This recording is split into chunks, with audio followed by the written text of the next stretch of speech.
Welcome to room 27 at Discovery Elementary. My name is Christy Jin and this is my classroom. When you first walk in, you'll see where students hang up their backpacks. Right next to that is our schedule for the day, so students see that right when they come inside. And here's the rest of the classroom. As you can see, students are seated in groups of 4. I do have one group of 5, and it's right here. My group of 5, however, includes one student who is not in the classroom for most of the day. He goes to pullouts with 3 different teachers for English Language Arts intervention. So this group of 5 is actually a group of 4 for most of the day. My class was designed to have students who are reading at roughly the same level, from about a Fontys and Pinnell level C through E. And so students' levels are not drastically different. With any given table group, however, I generally use what I'm told is a Bonnie Bishop strategy of having one lower reader, perhaps 2 readers at grade level, and then 1 reader who is above grade level. I have one student, she sits right here, who has an IEP, and she is one of my lower readers. I have her seated next to the highest reader in my class, who also happens to be a very friendly and generous helper. My other student who gets pulled out frequently is also at this table, and I do have another high reader and model student seated next to him. Again, though, he is out for so much of the day with other teachers. I have only 2 English learners in my class, and they are at separate tables, so that they have students next to them and around them who model standard spoken English. I seat my students this way because I often have them turn to either their elbow partner or their eye partner and answer a question I've posed to the whole class. I find that this arrangement results in more active participation from my students. It also allows them to collaborate more with their peers. And this arrangement does make moving around the classroom a little bit more difficult than rows would. But I've spaced the groups out enough so that students can move freely, assuming they're sitting in their seats appropriately. My seating arrangements have been very flexible in this first month of school. As I've gotten to know my students better, I've learned what students I should keep apart and what students work well together. I do plan to change seating at the end of the trimester, both for variety and so that students get to know each other better. And since students' reading levels may also change, I want to be flexible and ensure that I continue to have an even balance in regards to level at each of my table groups. Each table group has a name that the students have picked. I have pictures printed on the desks to help me remember. So these are the lions.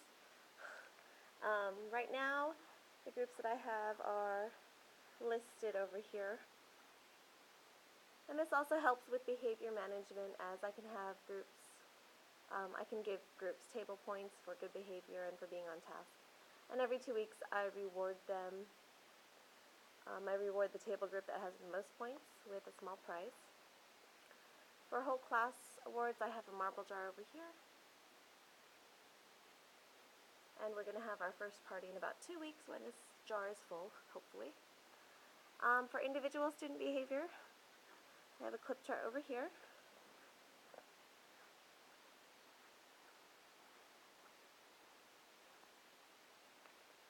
You can see that a few of my friends yesterday did great, while others had to be redirected.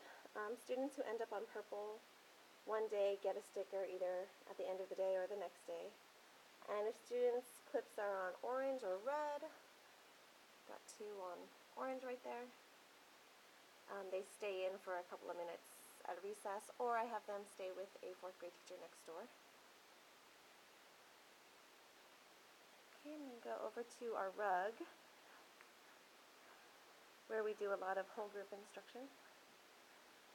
My computer and document camera are also close to the rug so that I can use them if necessary.